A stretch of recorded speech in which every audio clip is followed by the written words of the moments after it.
ధన్యవాదాలు అధ్యక్ష.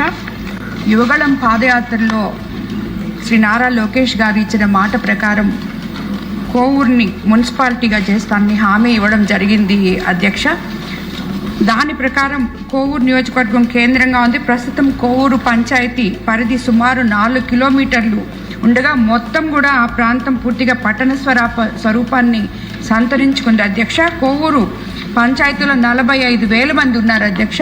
అలాగే దాంట్లో 4 హరిజన వార్డులు, 5 గిరిజన కాలనీలు, 8 బీసీ కాలనీలు ఉన్నాయి అధ్యక్ష. కోవూరు కలిసిపోయిన పడుగుపాడు గ్రామం కూడా పారిశ్రామికంగా అభివృద్ధి చెందుతుంది అధ్యక్ష.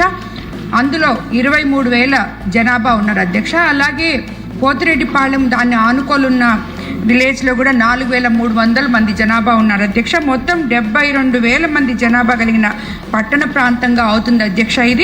ఈ ప్రాంతంలో ప్రస్తుతం పంచాయతీకి వస్తున్న నిధులు సరిపోవటం లేదు, అవసరాలకు సరిపోవట్లేదు. కాలనీల అభివృద్ధి, మౌలిక వసతులు, పారిశ్రామిక అభివృద్ధి, మరిన్ని నిధులు కావాలని చెప్పి కోవూరు ప్రాంతం నెల్లూరు బాంబే హైవే, నెల్లూరు కల్కత్తా హైవేలకు ఆనుకుని వేగంగా అభివృద్ధి చెందుతుంది అధ్యక్ష. కోవూరు సమీపంలో ఏఐసిసి SEZ, IFFCO Kisan SEZ, Krishnapatnam port ఉన్నాయి. ఈ ప్రాంతానికి సమీపంలో రైల్వే ఫీడర్ స్టేషన్ కూడా ఉండడం వల్ల పారిశ్రామిక అభివృద్ధి మంచి అవకాశాలు ఉన్నాయి అధ్యక్ష. కాబట్టి కోవూరు పట్టణానికి పరిసర ప్రాంతాలకు మున్సిపాలిటీ హోదా కల్పిస్తే కేంద్ర ప్రభుత్వం నుంచి వచ్చే ప్రత్యేక నిధులు సమగ్ర అభివృద్ధి చేపట్టవచ్చు అధ్యక్ష. కోవూరు మున్సిపాలిటీ కోసం ఎన్నో సంవత్సరాలుగా ప్రజలు ఎదురు చూస్తున్నారు అధ్యక్ష.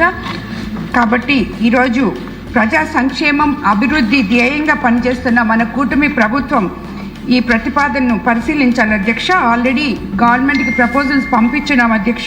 ముఖ్యమంత్రి శ్రీ నారా చంద్రబాబు నాయుడు గారు, యువనేత నారా లోకేష్ బాబు గారు కోవూరు ప్రజలకు ఇచ్చిన హామీని నెరవేర్చగలగాలని మంత్రి గారి ద్వారా నేను కోరుకుంటున్నాను అధ్యక్ష.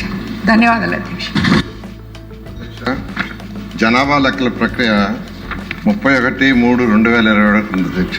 అందువల్ల కేంద్ర ప్రభుత్వం 2027 మార్చి 31 వరకు జ్యూరిడిక్షన్స్ అనేది మార్చొద్దని యాక్చువల్గా ఫ్రీజ్ చేసింది అధ్యక్ష. అందువల్ల 2027 వరకు చేయడానికి లేదు అధ్యక్ష, మార్చి వరకు. ఆ తర్వాత పరిశీలించడం జరుగుతుంది.